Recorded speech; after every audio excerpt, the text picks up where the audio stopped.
Welcome to the Next Pivot Point podcast. This season, I am focused on sharing stories and ideas from global experts on diversity and inclusion. My purpose is to share diverse stories so that you can learn from others' lived experiences and walk away with actionable strategies to lead even more inclusively. I share this information because inclusive leadership is a journey. It requires bravery and courage, and you do not have to do it alone. At Next Pivot Point, I believe we are stronger together as allies. Welcome to this week's episode of the Next Pivot Point podcast. As always, I'm joined by a diversity expert. This week is Rosalie Chamberlain, and she is a speaker, author, facilitator, inclusive leadership coach, strategist, and DEI thought leader that has devoted her career to creating change to help organizations become equitable and inclusive of the rich diversity of their workforce. She helps individuals navigate organizational culture so that they can stand up, speak up, and shine as fully authentic contributors. It is a partnership between the organization and the individuals. In her book, Conscious Leadership in the Workplace, a guidebook to making a difference one person at a time, it's a great tool for what it means to be self-aware and an inclusive leader in today's world. Rosalie, thanks so much for being on the show. Thank you so much, Julie, for having me. I'm delighted. Oh, us as well. Well, tell us, we always like to start with kind of your backstory. How did you find your way into subjects like conscious leadership and diversity, equity, and inclusion? How did you find your way to this work? It was an example of all my worlds kind of coming together. I grew up in the South in the 50s and 60s at a time where equity and inclusion were definitely not a part of my upbringing. And as I grew older, I became more conscious and aware of myself.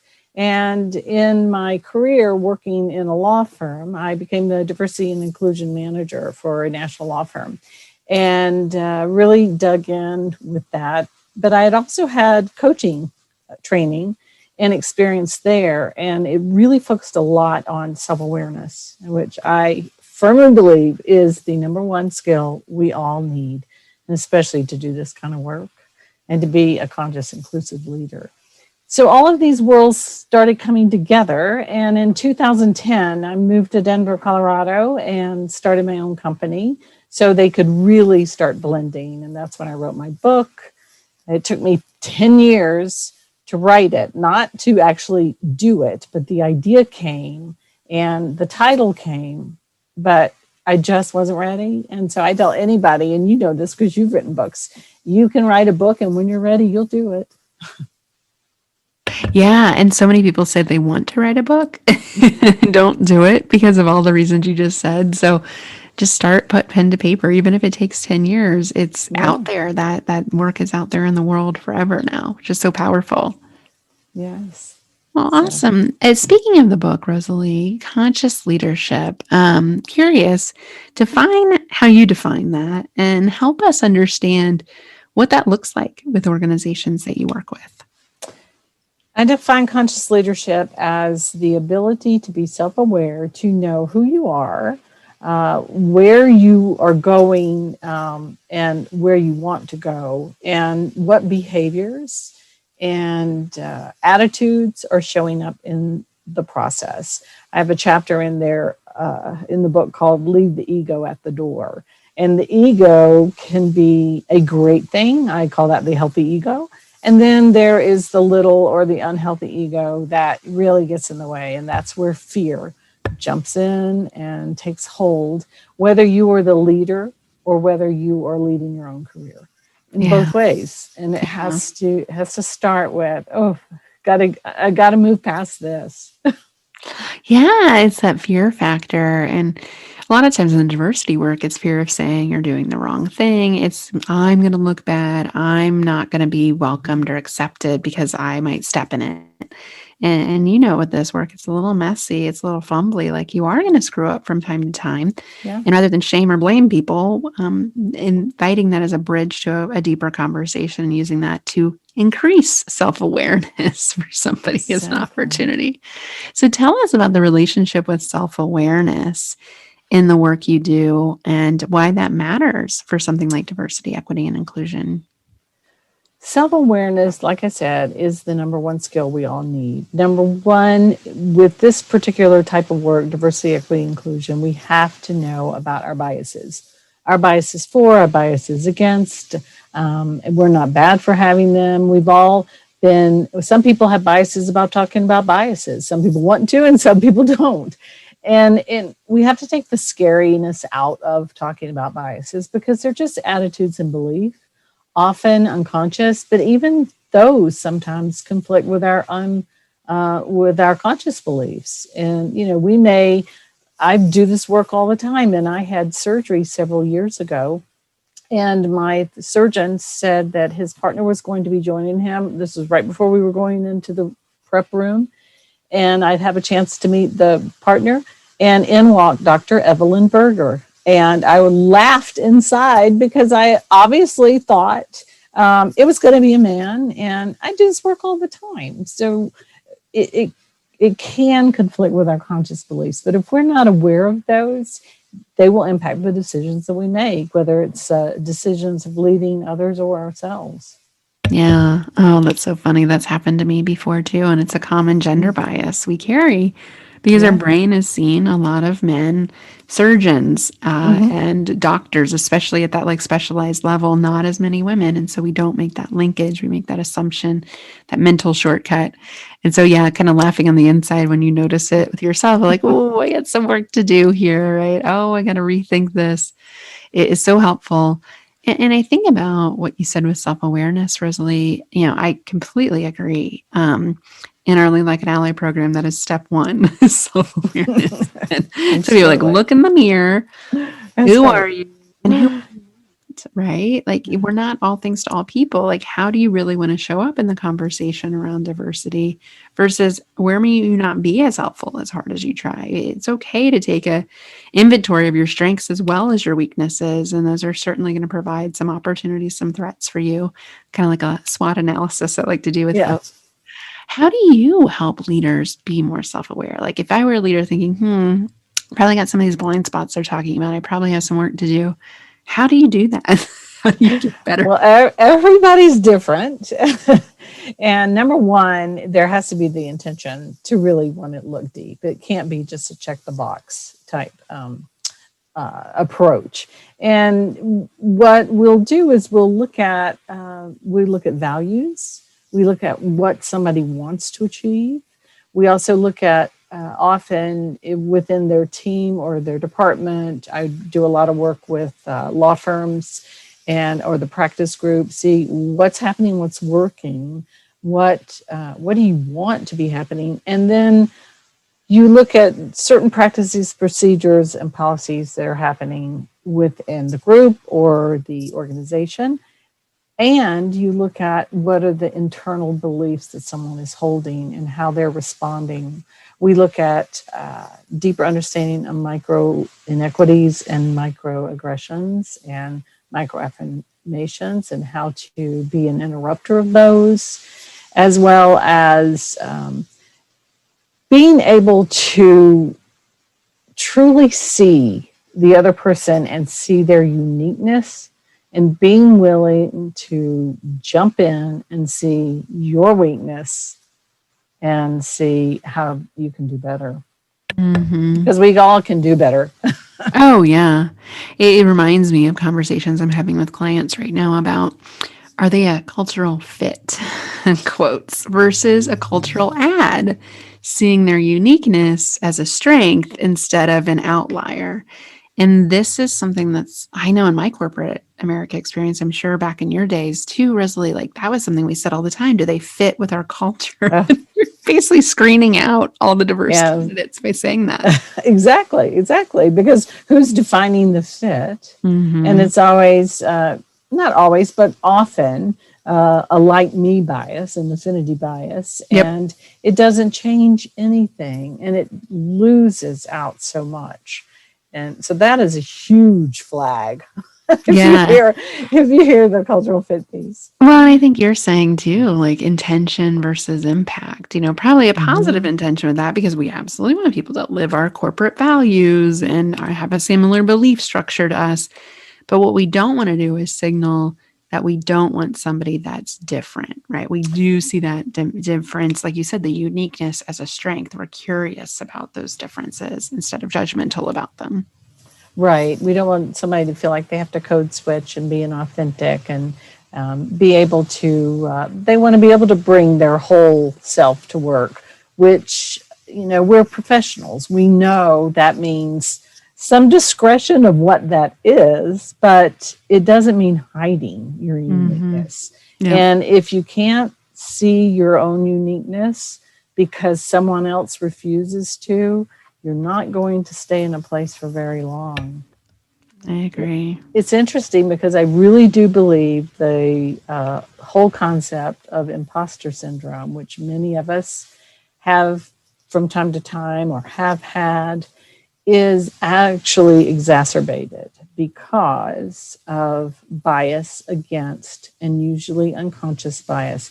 And if conscious leaders are more inclusive and aware how this is happening and being an ally in the regard to really support someone, it could help end that imposter syndrome for that person. Yep. Well, and often those that are most marginalized, right? Those that are most underrepresented have to do that code switching you were talking about, which means, kind of covering a part of who I am, maximizing, minimizing traits about myself to fit in with the majority group. I just read a book recently called Black Magic, and it's really good about, it very much highlights our conversation of someone having a Black man going to work at Google. The stories he tells, I mean, it's just like, oh my gosh, I never thought about that. Like having to pretend to like certain types of music or talk about lavish vacations and things that in the corporate setting, I mean, I can relate. We did a lot of that, and that's very white culture. Whiteness is very much reflected in those conversations. And I couldn't see it that way until he so starkly contrasted it to things he'd rather be talking about, right? Right. Materialistic, like not as he kind of deemed, and I could agree now, and not very important. But having to code switch, having to pretend to be a different version of yourself day in and day out, like you said, Rosalie, the impact of that is you don't stay very long, right? I mean, No, burn out. it's a revolving door, Humans don't stay places they don't feel they belong. I say Exactly. And why would they? We wouldn't. No, no. My corporate stints were very much like 4 years, and I was out. I could survive for about 4 years, and then it's like I gotta be me, and then I'd run to something else and try to be me, and it wouldn't work out, and then run somewhere else. And it's fortunate when you, as well as I, can find work that's so meaningful. Definitely. I'm curious, Rosalie, in the work you do, especially in like the legal profession, I can only imagine, how much attorneys and partnerships struggle with diversity at the top of those organizations. What are some of the systemic barriers that you're seeing to diversity in the clients that you're helping with? In a law firm, a big law firm, there's a structure. And as long as that structure is in place, as far as how long it takes to move up, if the awareness of who you're staffing on matters is not broad enough and inclusive to really be sure to include the whole team, it will end up being the same people on the matter all the time. And the substantive work does not get spread around. The ability to be able to look at how a work is distributed, to be able to look at people's experiences in meetings, whether they're being talked over, whether they're being invited to participate. All of these things are day-to-day things that can happen that will shift and give people the opportunity to step up and shine. But if they're not given that opportunity because it's such a fast-paced environment and the client needs this, I got to get it now, I can count on this one person, but that's the only person you've ever worked with, then it's not going to change. One of the things, I had conversation with several people along the way, and one law firm partner, and maybe in that moment you still have to staff this particular person, but now you have to draw a plan to be able to see who needs substantive work, who needs certain skills, and really then get to know the person, the individual, what they need to succeed, and start helping put that into place, which is all about where the allyship, sponsorship, and advocacy comes in. Oh, yeah. Yeah, that's beautiful because a word you used earlier, affinity bias, we tend to insulate ourselves with people like us, the like me bias. And so the example you used when staffing, who are you more likely to staff on a project? Someone you feel comfortable with, someone you feel safe with, someone you feel like is a go-getter, whatever words you want to fill in here. And it tends to be a mini me. It tends to be somebody like me. And when you have most partners dominated by white men, that tends to result in more white men getting those opportunities. So it's problematic, and it is systemic, like you said, because in the moment you might need to solve a client need. I like what you said about, but the next time you need to have a plan. Right, you're going to diversify that. And you need to spend time with people that are not like you in the organization to feel more comfortable utilizing that plan when the time is ready for that next assignment.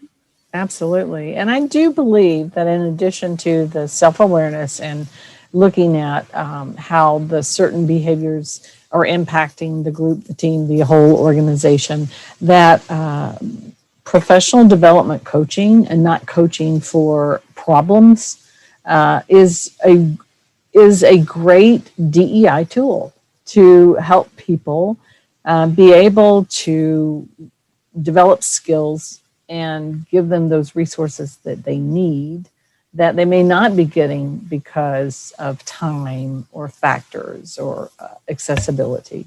Yeah. Oh, yeah. Yeah. And the annual diversity training isn't going to get you there from the skills perspective. And the problem with annual diversity training is it often becomes a check the box. Oh, I've been there, done that. I've heard this before.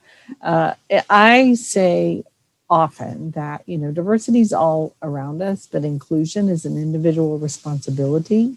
And if we're not consciously aware of how we are including, we could be unintentionally excluding.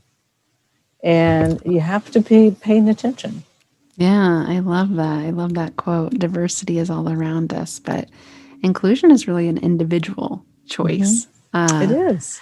Yeah, and that's the key of allyship. I think sometimes people think, oh, this diversity problem is so big, it's so daunting. Like, what could I possibly do to solve systemic racism, for example?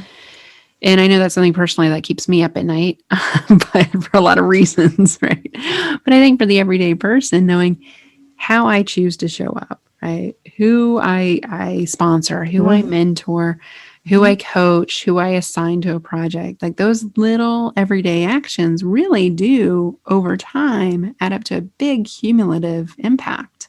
Absolutely.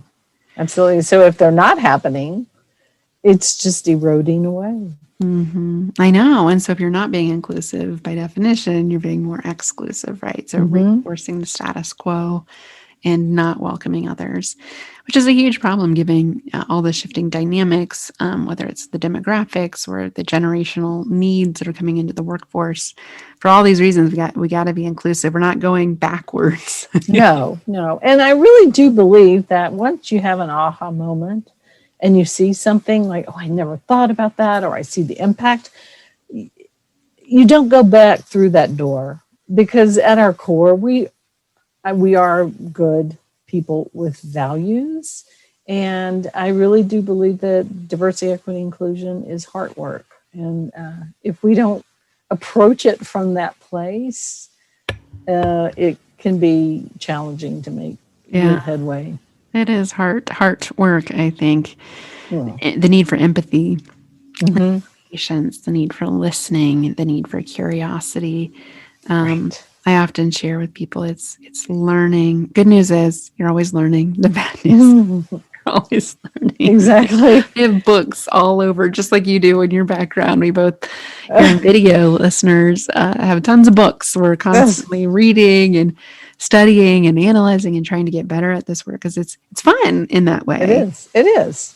And like you said, when you have that aha moment, if I hadn't thought about it that way, and now that I think about things this way, I can't go back to the old way.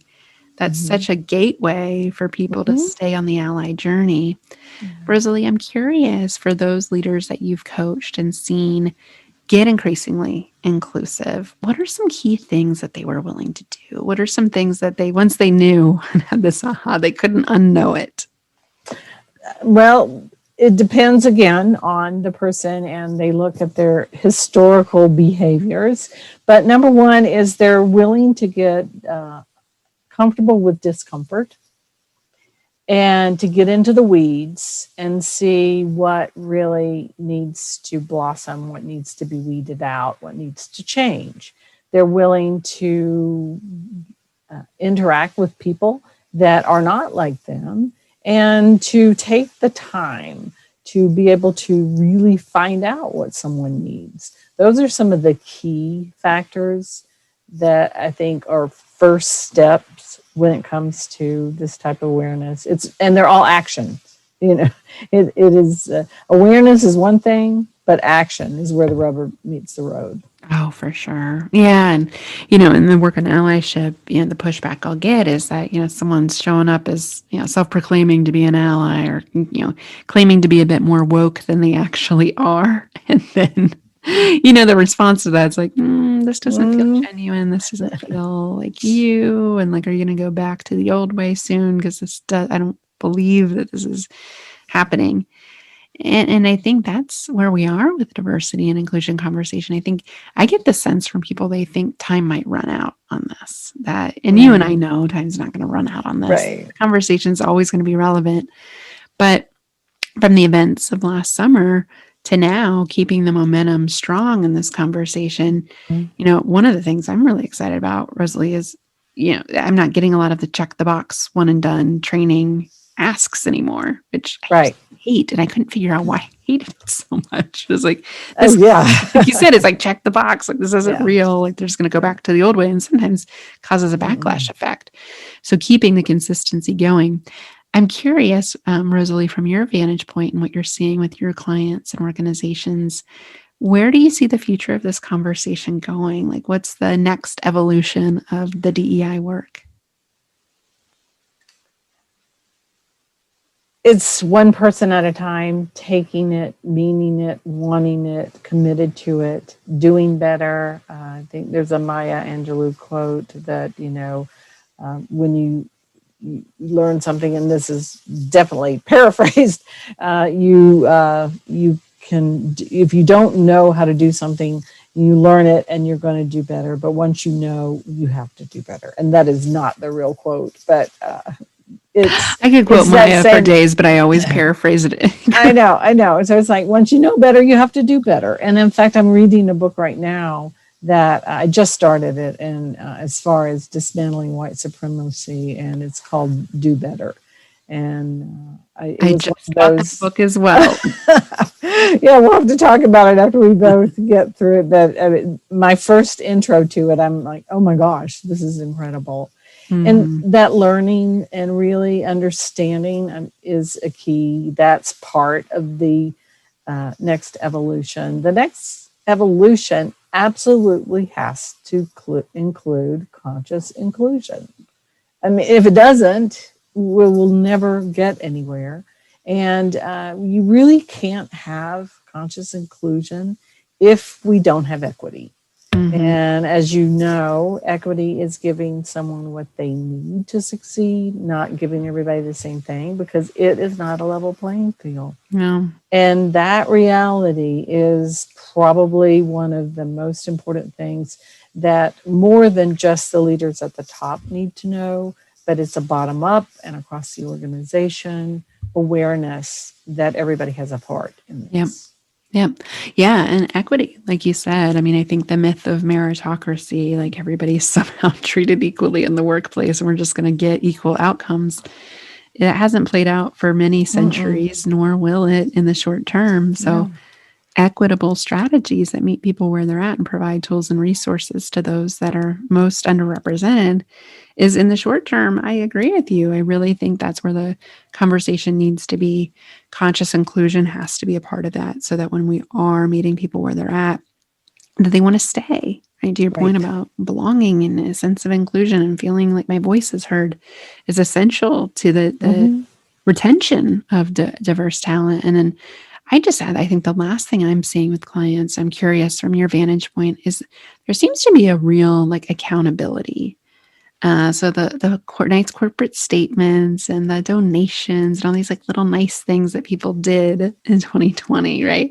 And Right. now, we're midway through 2021. It's like, well, what are you really doing? Like, what's really changed over the course of the last year? And I'm not saying anyone's light years different by any means, but to show that we've progressed somehow, that we've done something to your point about action, it's really important.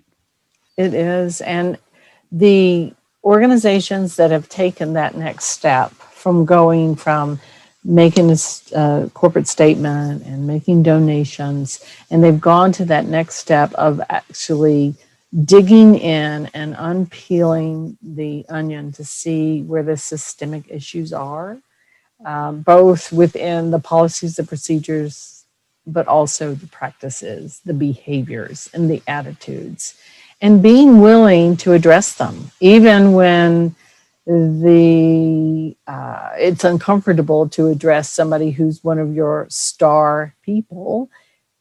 They still need to be addressed. Yeah, everyone has to be held accountable for their Mm-hmm. behavior, especially the high performer, the Mm-hmm. star, like you said, because if you look the other way for their bad behavior, you're telling everybody else that behavior is okay too. Exactly, exactly, and that's like macro aggression. Right? Yeah, that's conscious. Like, well, he just is that way. I hear all these excuses. Oh, Mm. So you're telling me that's okay. So that behavior is going to continue. We're not going to do anything about it, and that's going to be okay. Well, I didn't say that. What are you exactly, willing to do exactly. then? Yeah. But you did say that. You just don't realize it. Yeah. Oh, and that's how you address systemic challenges through process, not just processes, but people Mm-hmm. that have created the systems that are inequitable. Rosalie, this has been so fun to talk with you. Well, Likewise. tell our listeners how can they stay in touch with you, where they get your book, and where can they support your message? Thank you. They can get in touch with me through my website, rosaliechamberlainconsulting.com. I have a blog, and you can opt in to get the monthly blog. The book is also available from my website, but it's also available on Amazon, Barnes & Noble, and I'm on LinkedIn. I have a Facebook business page and Twitter, Instagram, and a phone and an email. Yes, all of those ways. Well, we'll link to the website, and it sounds like listeners, you can peruse from there the blog, the book, the social media, all that good stuff. We'll link to those in the show notes. Well, Rosalie, thanks so much for sharing your time with us today. It's been a real treat. Thank you so much, Julie, for having me. It's been a treat for me as well. I appreciate you listening to this episode. If you like this podcast, the best way you can be an ally is to write a review on iTunes, on Spotify, on Google, or wherever you listen to your podcasts. Every review helps other allies find us. I host this podcast because I believe we are stronger together as allies.